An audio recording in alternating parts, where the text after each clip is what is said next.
Bennett called me pathetic into the microphone, expecting me to crumble before 200 of Glenmere Bay's elite. He smiled, thinking he had staged the perfect humiliation to discard me. He had no idea the live stream was still running, recording every word for the world to see. I did not cry. I just touched the cold drive hidden in my bouquet. I did not need to scream to destroy him. I only needed to let the truth speak. My name is Harper Wynne, and at 33 years old, I stood at the entrance of the Marigold Hall Gardens in Glenmere Bay, looking like the perfect porcelain doll my fiancé's family had paid for. The air smelled of expensive peonies and the salty Atlantic breeze, a scent that usually calmed me but today felt like a warning. Everything was curated to perfection, from the hand-pressed linen napkins to the string quartet playing a soft, haunting melody.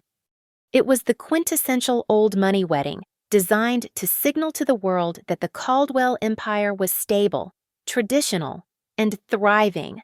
I took my first step down the aisle, my hand gripping a bouquet of white roses that cost more than my first car. And I felt the weight of 200 pairs of eyes assessing my worth. I was not one of them.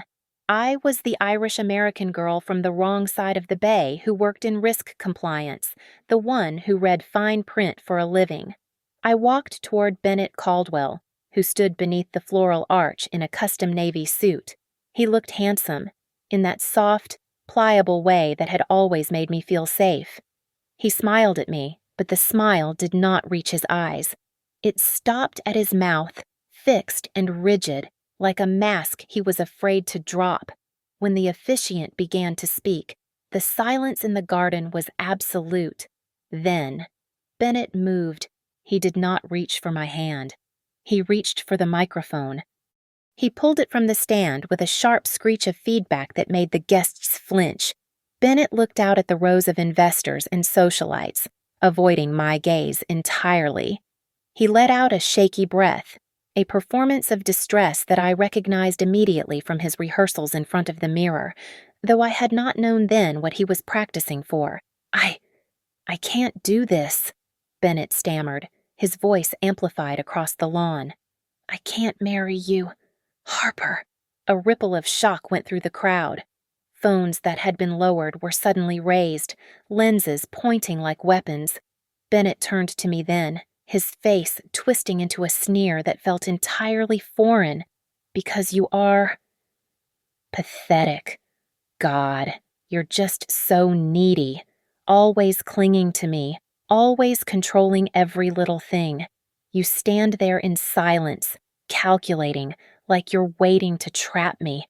I can't breathe around you." The garden erupted in whispers. I stood frozen, not out of fear, but out of clarity. I watched the guests. I saw the delight in their eyes. This was not a tragedy to them. It was entertainment. Before I could speak, Celeste Caldwell, my almost mother-in-law, stood up from the front row. She smoothed the skirt of her lavender suit, her face a portrait of icy disdain. "Let him speak, Harper," Celeste said, her voice projecting clearly even without a microphone. "Our family needs someone who knows their position. We need a partner, not a burden." The word hung in the humid air. The musicians had stopped playing. The officiant looked ready to faint. My maid of honor, a sweet girl named Sarah, was trembling beside me, her mouth open in horror. I reached out and gently touched her arm, signaling her to stay seated. I did not cry. Crying would have implied that I was hurt, and I was not hurt. I was analyzing. My eyes shifted to the professional camera crew positioned to the left of the altar. The red light was steady. We were live. The Caldwell Foundation had insisted on live streaming the ceremony to donors who could not attend. I looked directly into the lens. I wanted them to see my face.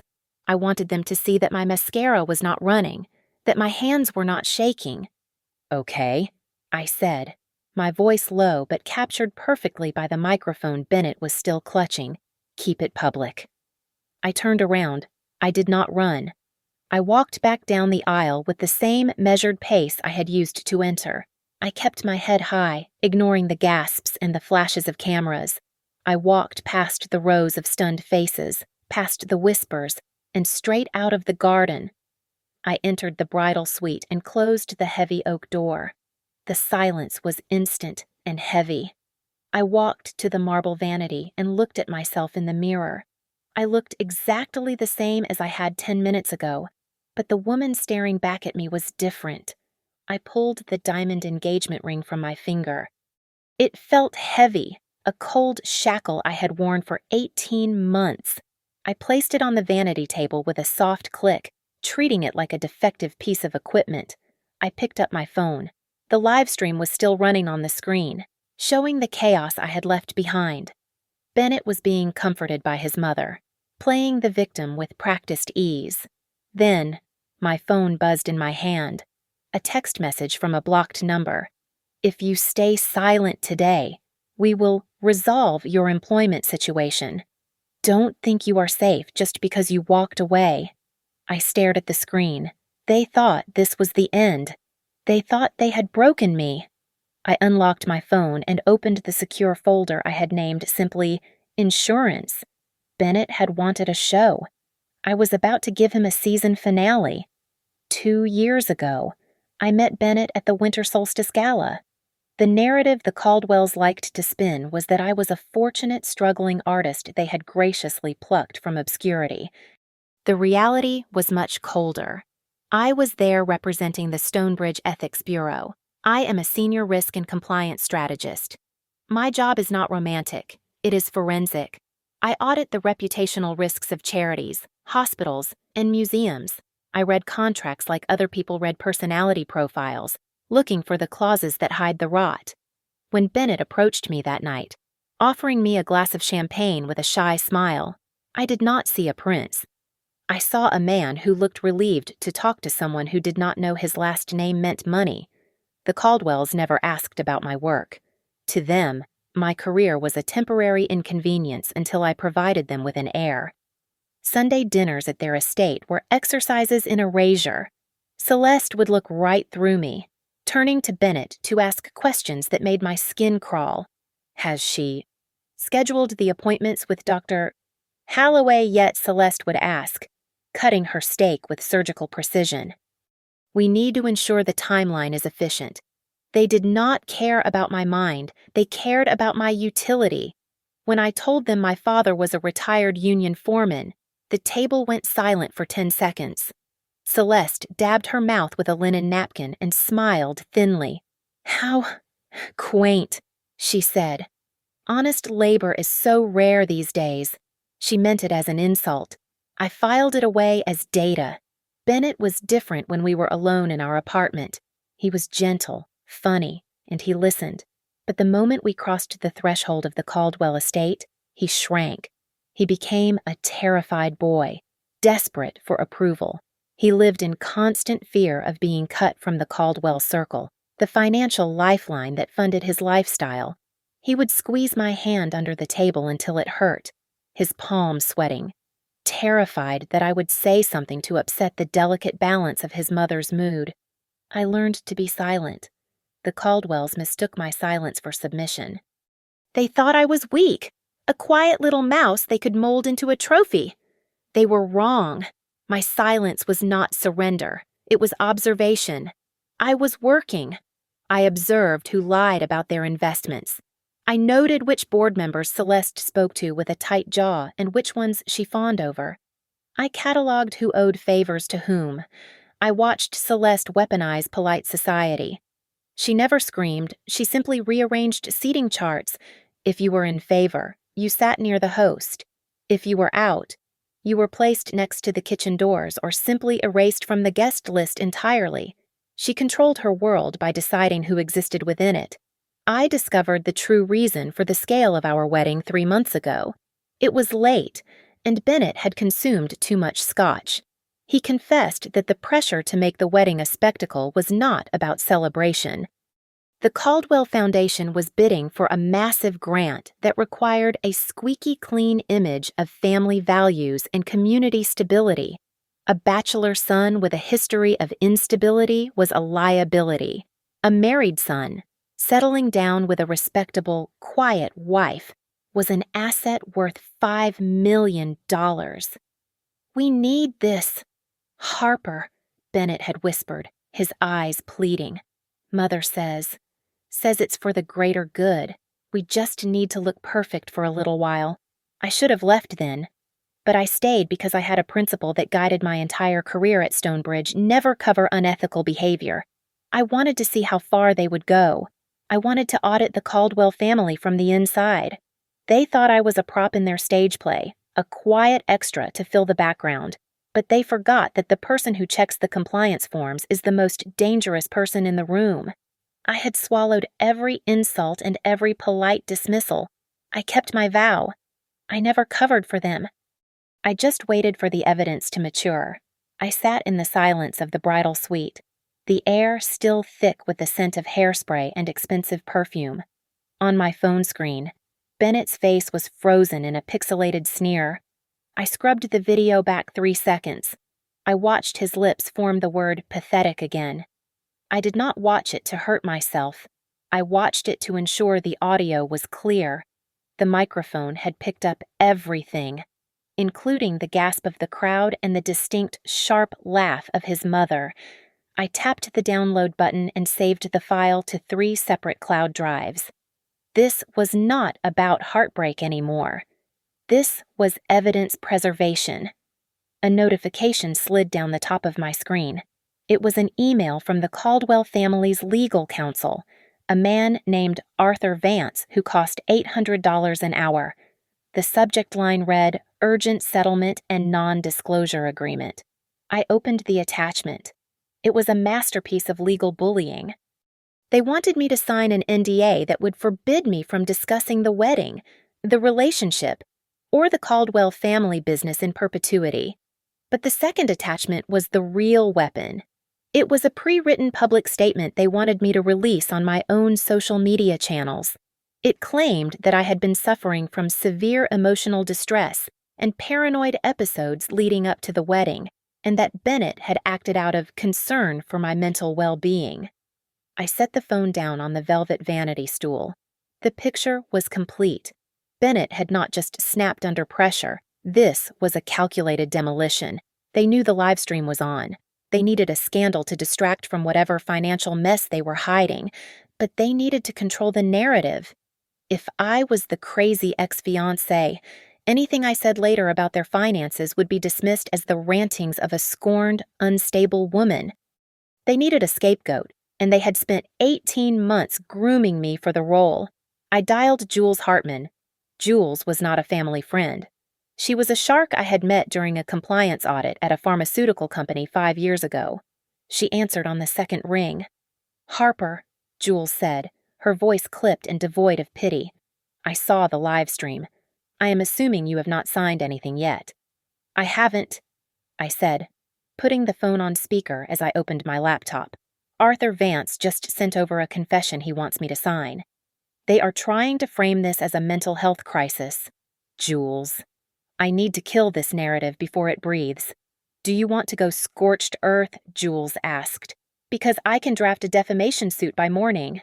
"No," I said, my fingers flying across the keyboard as I logged into the Marigold Hall client portal. "No dirty threats. We only use evidence. I am looking at the venue contract right now."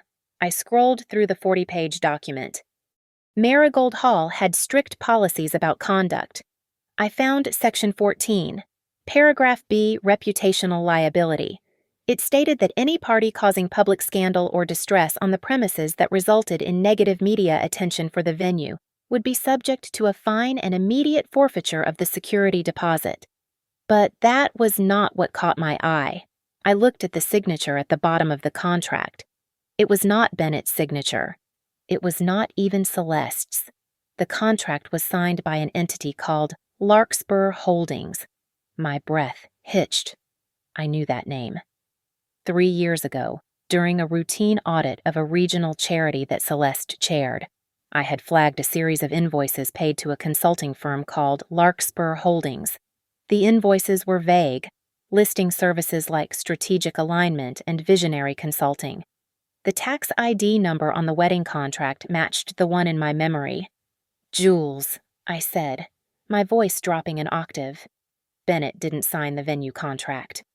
"A shell company did. The same shell company Celeste uses to move money out of her nonprofits. If they try to sue me for damages, they will have to expose who actually owns Larkspur."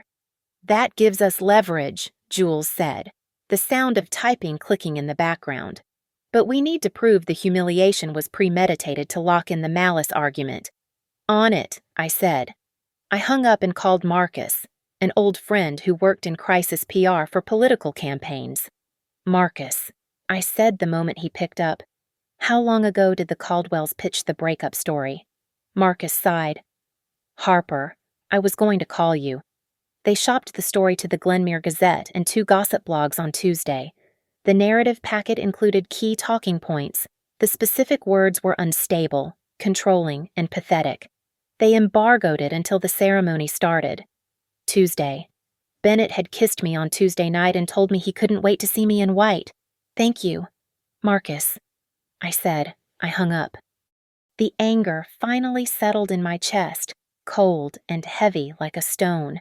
They had scripted my humiliation. They had turned my life into a press release. I opened Instagram. My notifications were a flood of pity and mockery. I ignored them all. I selected a black background and typed 4 words: no rant, no defense, no emotional plea. I won't argue. I'll document. I posted it to my story. Within 10 minutes, the view count hit 3,000. The silence from my end was over.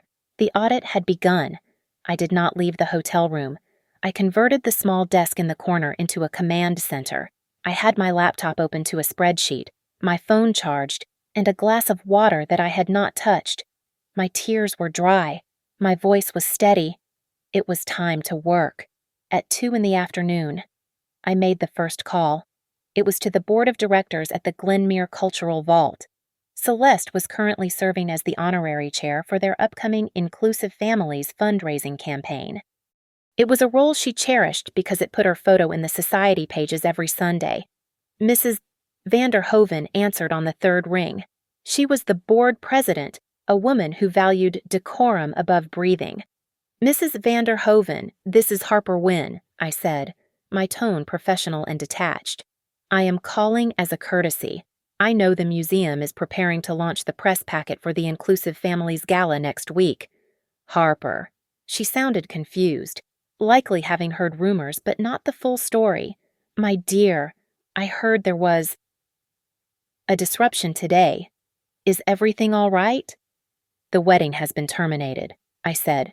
"However, I am calling regarding a risk assessment for the museum. The live stream of the ceremony is currently circulating with 40,000 views. It features the honorary chair of your inclusivity campaign publicly shaming a woman for her background and economic status. I just wanted to ask, are you prepared for questions regarding the alignment of your campaign values with your chair's public conduct?" There was a long silence on the other end. I have not seen the video." "I will forward the timestamp to your assistant," I said. "Celeste's specific phrasing regarding knowing one's position might be difficult to reconcile with your mission statement. Good luck, Mrs. Vanderhoven." I hung up.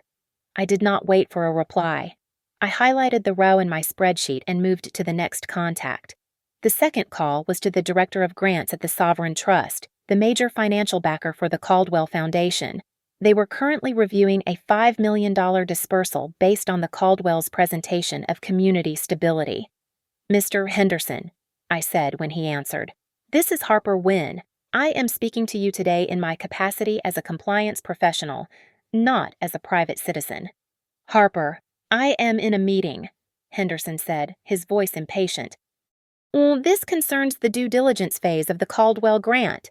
I cut in. "I believe your charter requires all grantees to uphold a standard of ethical leadership.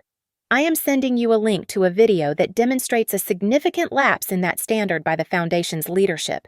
If the trust funds this grant, and this video trends, which it will, the trust becomes complicit in the narrative, I suggest you review the footage before the board votes on Monday." "What are you talking about?" Henderson asked, his impatience turning to caution. "Check your email, Mr. Henderson," I said, and ended the call. The third call was the most critical.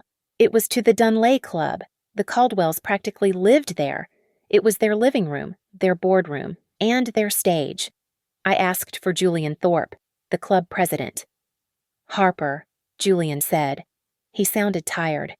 "It has been a chaotic day here. The members are talking."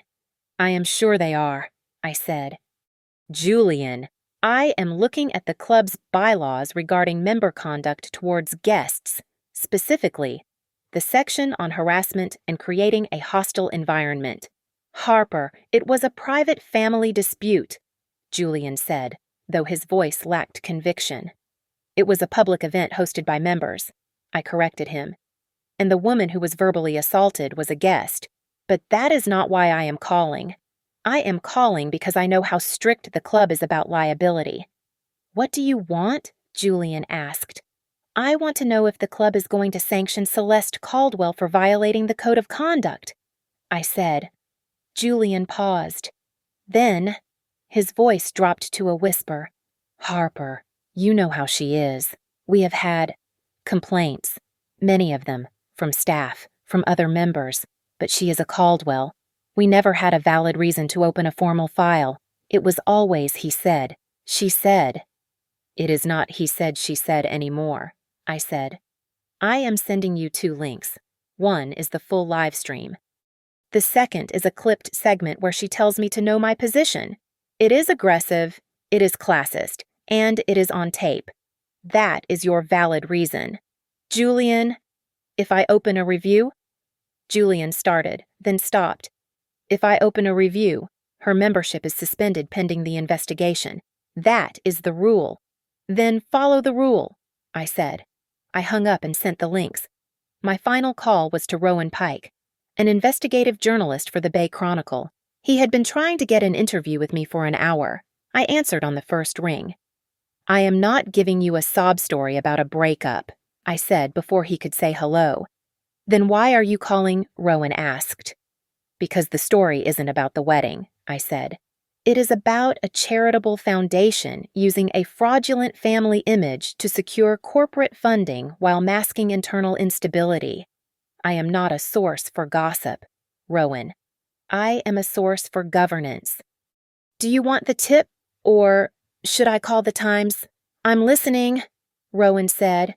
"Check the timestamp on the live stream," I said. "Then check the date on the press release they sent you. They wrote the press release 2 days before the wedding. It wasn't a breakup. It was a planned media event." I put the phone down. It was 4 in the afternoon. By 6 in the evening, the notifications began to roll in. A contact at the museum texted me that the Inclusive Families campaign had been paused indefinitely. An automated email from the Dunlay Club informed me, as I was technically still a guest on Bennett's account, that the membership committee had convened an emergency session. And Mr. Henderson from the Sovereign Trust had just viewed my LinkedIn profile. I sat back in the chair. The room was dark, illuminated only by the glow of my laptop. I had not raised my voice once. I had not thrown a single vase. I had simply pulled the loose threads of their perfectly tailored suits. And now, I was watching the fabric unravel. At 9 o'clock the next morning, there was a knock on my apartment door. I checked the peephole. It was Bennett. He was wearing yesterday's suit, minus the tie, and he looked like a man who had not slept but had certainly been briefed. I opened the door but left the security chain engaged, leaving only a 3-inch gap between us. "Harper, open the door," Bennett said, his voice hoarse. "We need to settle this." "You settled it yesterday," I said, on a live stream. He sighed, running a hand through his hair. He reached into his jacket pocket and pulled out a thick envelope. He tried to push it through the gap in the door. "It's a check," he said. for $50,000. And a simplified non-disclosure agreement. Just sign it, take the money, and go visit your aunt in Chicago for a few months. Let things cool down. I looked at the envelope. It was an insult wrapped in paper. I don't want your money, Bennett, I said, and I am not leaving Glenmere Bay. Bennett's face hardened. The exhausted ex-fiancé mask slipped, revealing the arrogance beneath. Don't be stupid. If you don't take this, Preston will get involved. My brother knows every CEO in your client list. He will make calls. By Monday, you won't just be single. You'll be unemployable. Is that a threat I asked? It's a reality check, Bennett hissed. You're nobody. Harper, you're a compliance officer. We are the Caldwells. Who do you think they will believe, the family that built the hospital? Or the hysterical woman who got dumped at the altar? I closed the door in his face. I heard him kick the wood once before storming down the hallway. 10 minutes later, the digital assault began. My phone vibrated with a notification from Instagram, then another, then 50. I unlocked the screen to find my latest post swarmed by comments from accounts with no profile pictures. She looks unstable. I heard she was stealing from him. Control freak. No wonder he ran. It was a coordinated bot attack designed to flood the search results for my name with negative keywords. Then came the professional blow. My calendar pinged. A lunch meeting with the director of a local nonprofit for next Tuesday canceled. No explanation. Then an email from a potential client I had been courting for 6 months. We have decided to go in a different direction. This was social quarantine. They were isolating me, cutting off my revenue streams and my professional network before I could even file a lawsuit. They wanted me panic-stricken and broke. Then, at 11 in the morning, a message popped up on my encrypted messaging app. It was from Elias Thorne, a client I had audited 3 years ago. He was a man of few words and high integrity. Harper, the message read.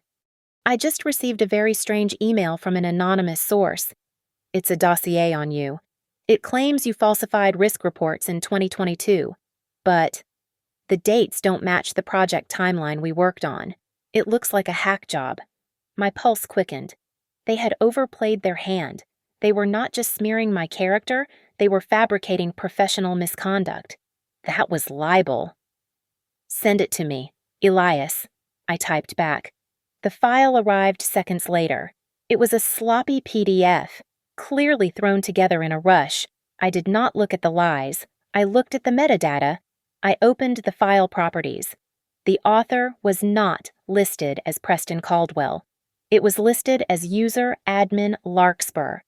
Larkspur, the same shell company that signed the wedding venue contract, the same company Celeste used to move foundation money. I traced the IP address attached to the email header.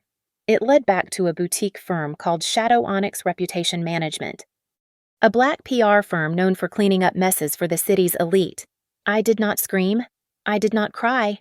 I opened my email and drafted a formal legal notice. I addressed it to Bennett, Celeste, and their lawyer, Arthur Vance.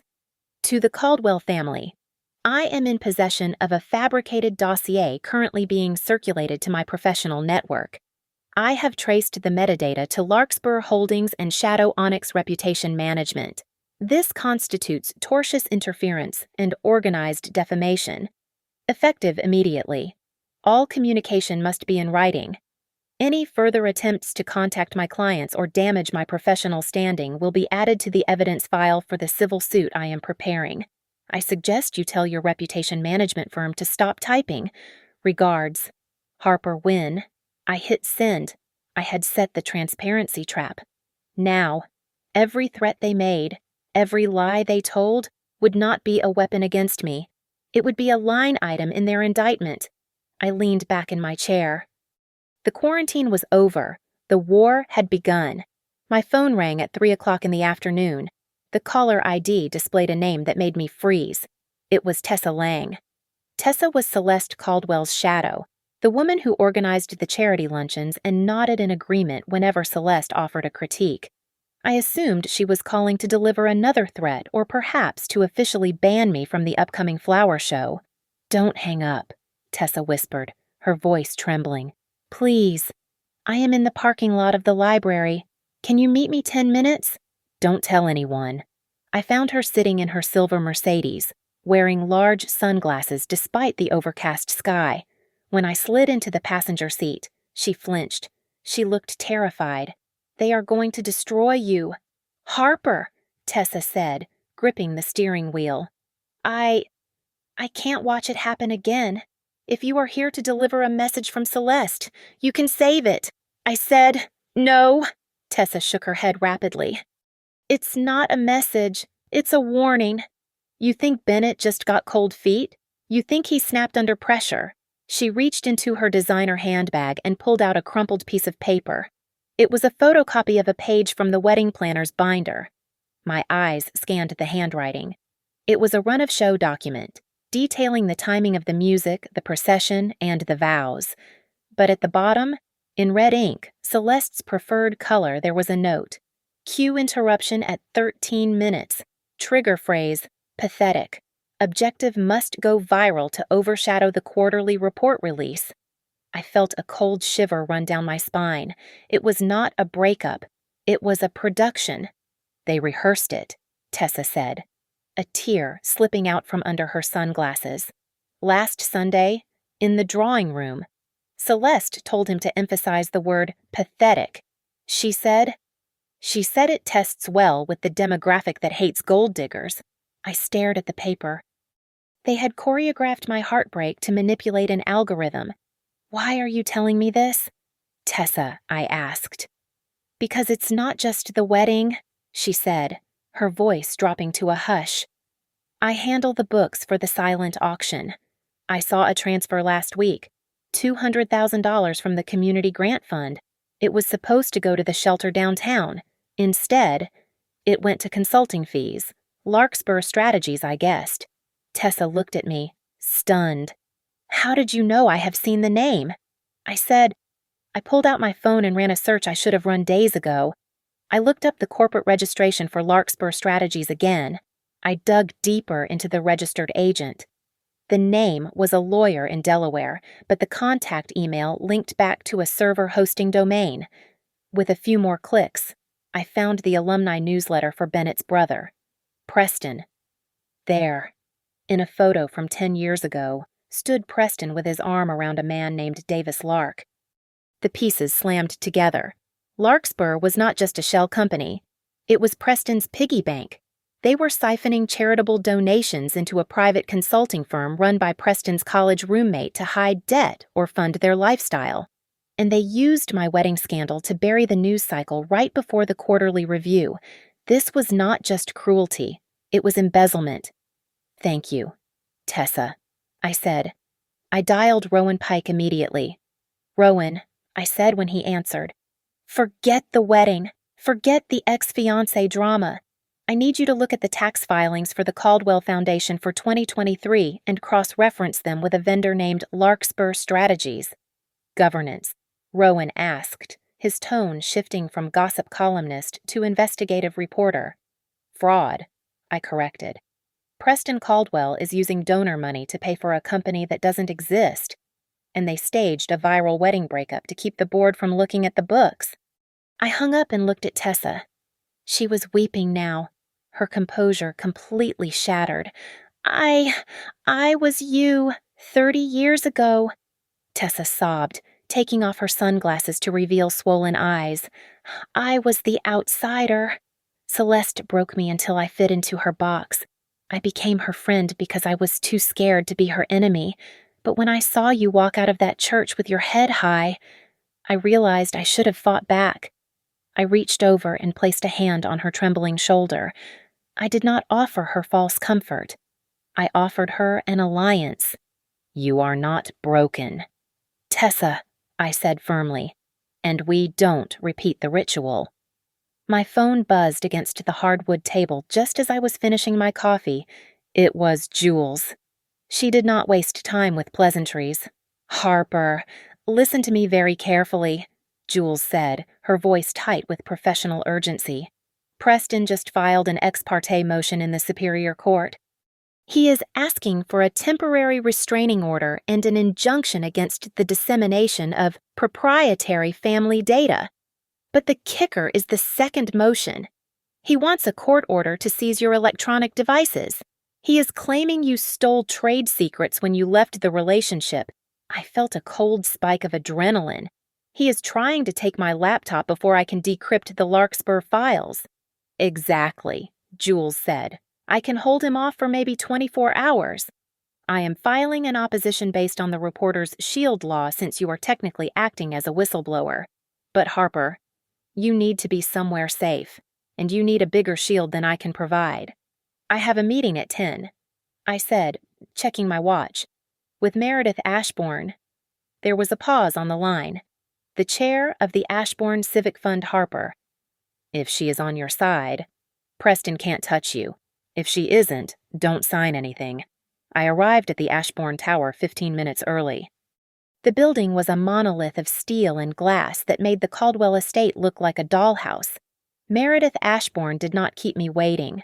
Her assistant led me into a corner office that smelled of old paper and serious money. Meredith was a woman in her 60s with steel gray hair cut into a sharp bob and eyes that looked like they could appraise a diamond from across the room. She did not offer me coffee. She pointed to the leather chair opposite her desk. I saw the video, Meredith said. Her voice was dry, lacking the pity I had grown used to hearing. I don't care about the drama, Ms. Wynne. I don't care who broke whose heart.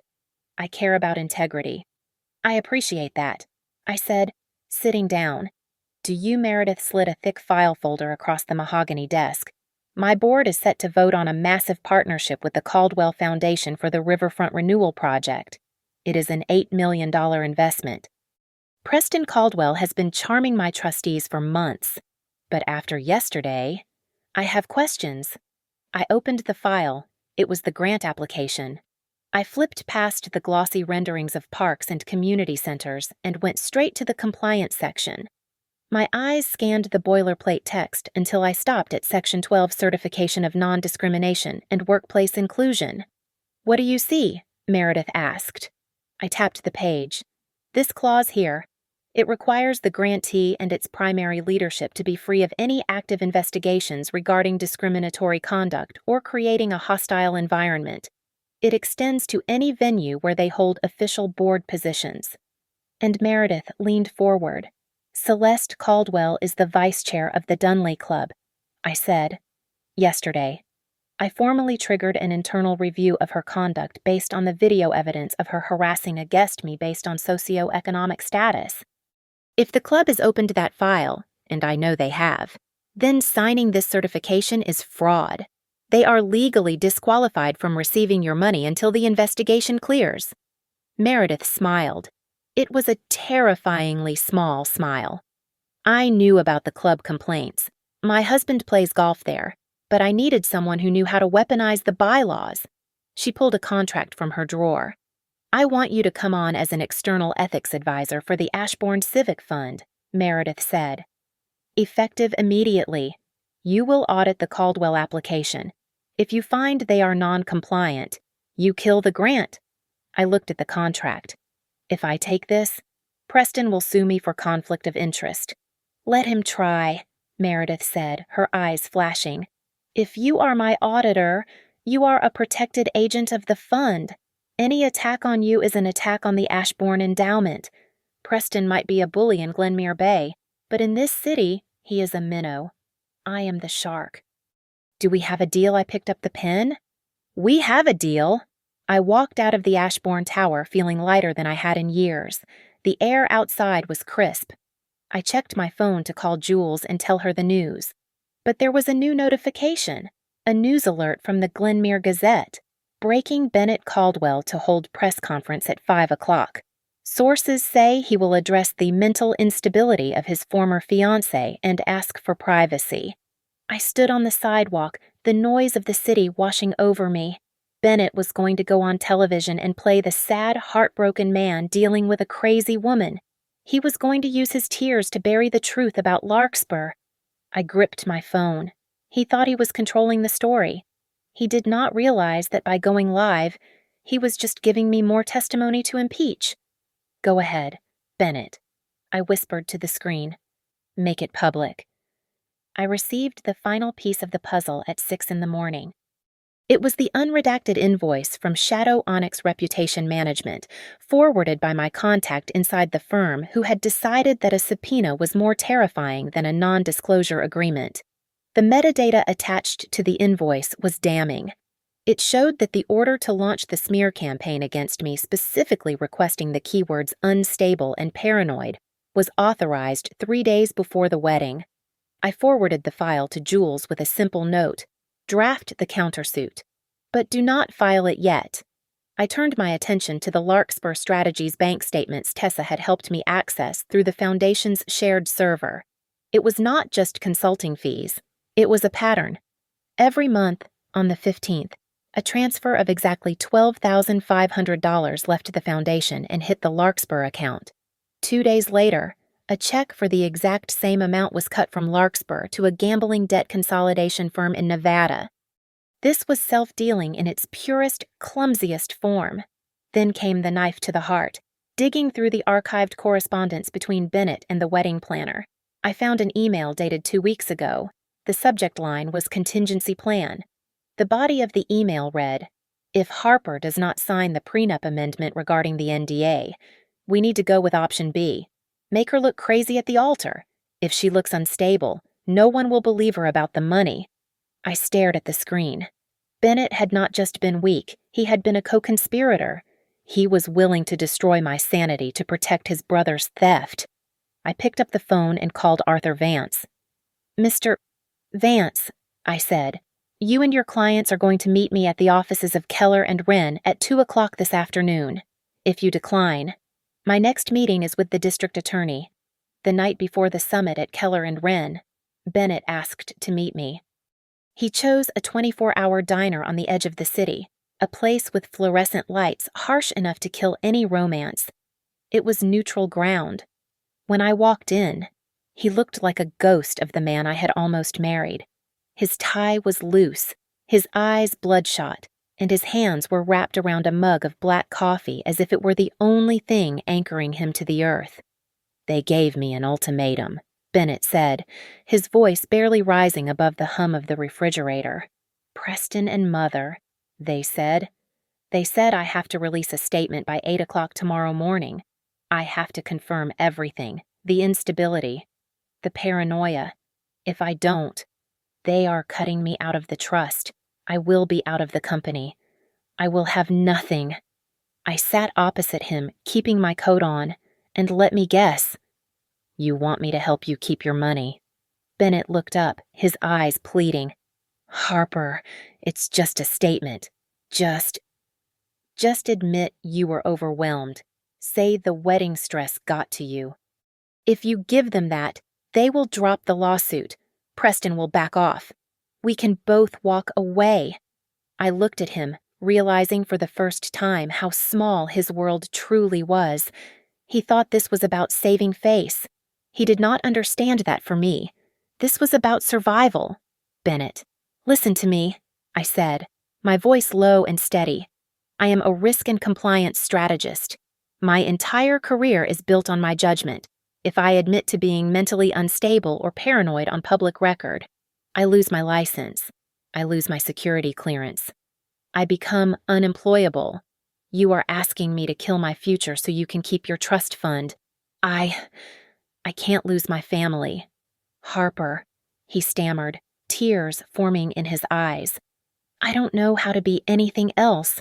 "Then you have made your choice," I said, standing up. "But know this. If you choose your family to throw me into the hole, I will not save you from the next fall. And the fall is coming, Bennett, whether you are holding my hand or not." I left him there, shivering under the fluorescent lights.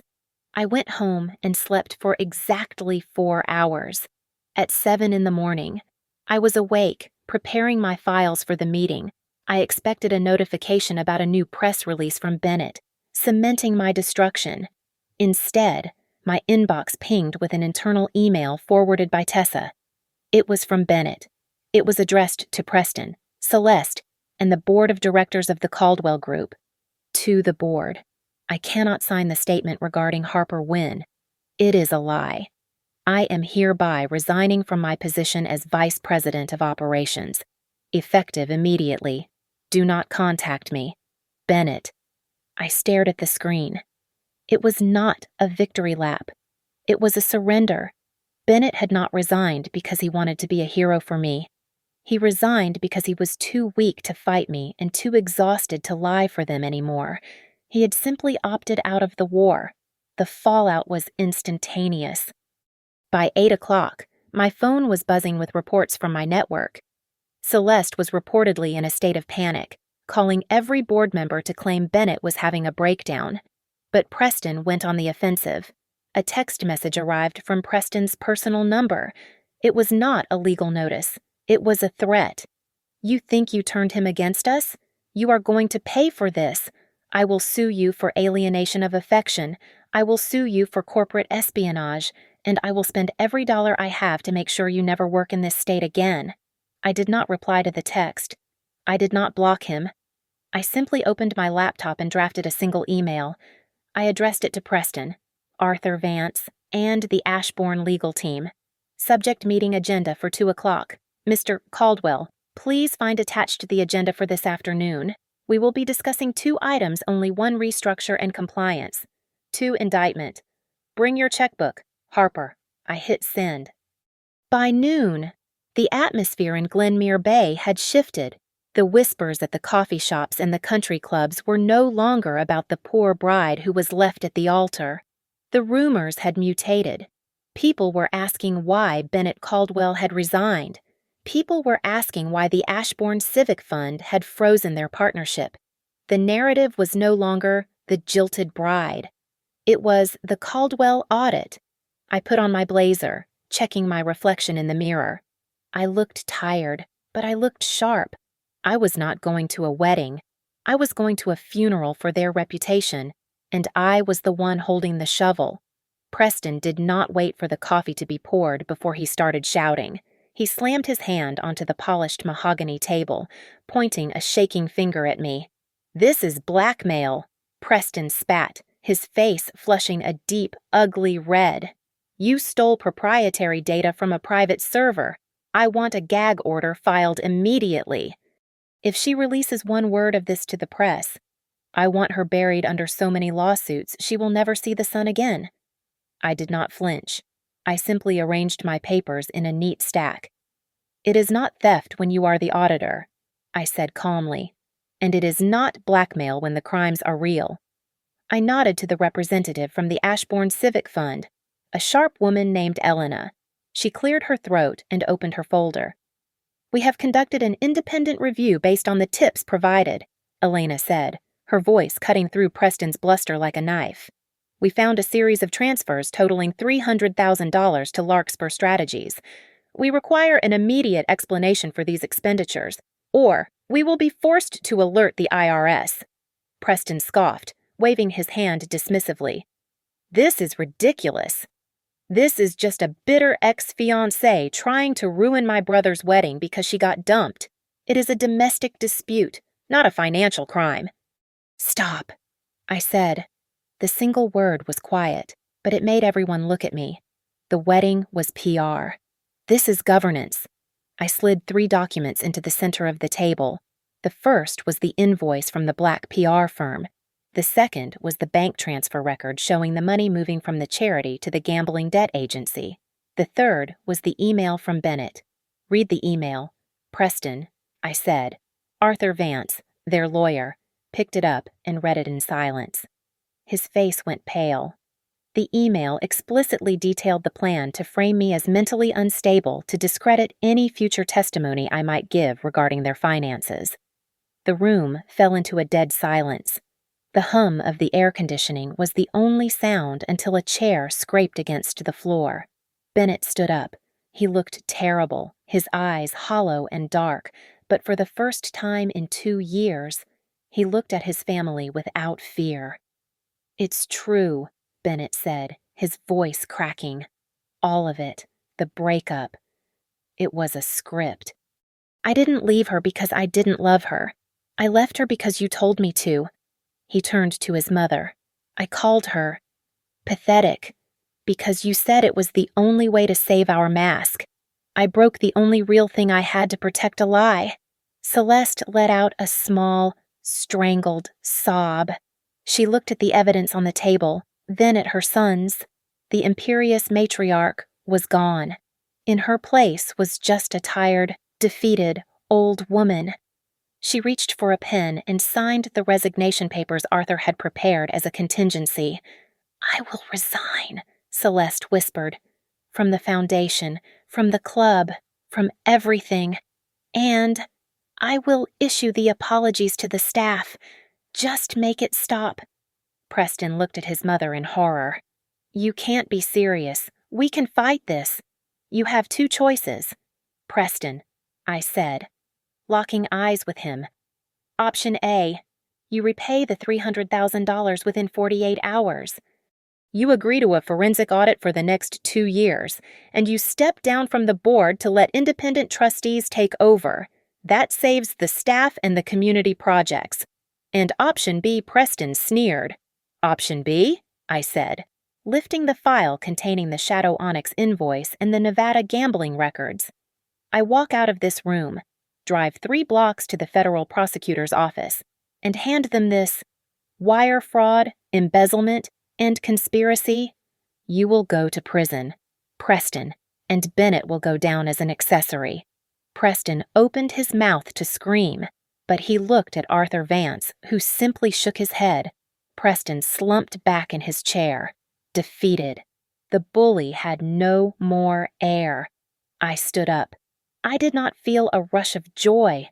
I felt a profound sense of lightness. I walked over to Bennett. He looked at me with a spark of hope, as if he thought his confession might have bought him a second chance. I reached into my pocket and pulled out the engagement ring. I placed it in his palm. It felt cold. "Harper," Bennett started, his voice trembling. I am so sorry. I know," I said, "but sorry doesn't fix the ledger." I took a step back. "You wanted a show. Bennett. You wanted everyone to watch. Well, they are watching now. Public is where you broke me. Public is where I leave you." I turned and walked out of the conference room. I did not look back. I walked out of the building and into the bright afternoon sun of Glenmere Bay. I took a deep breath, tasting the salt air, for the first time. It didn't smell like money or pretense. It smelled like freedom. Bennett was still in that room, trapped in the ruins of the empire he had tried so hard to please. I was walking away, and I had never been stronger. Thank you so much for listening to this story. I would love to hear your thoughts in the comments section. Please let me know where you are tuning in from and what you would have done in Harper's position. If you enjoyed this story, please subscribe to the Lily Revenge Stories channel, like the video, and hit that hype button to help this story reach even more people. Your support means the world to us.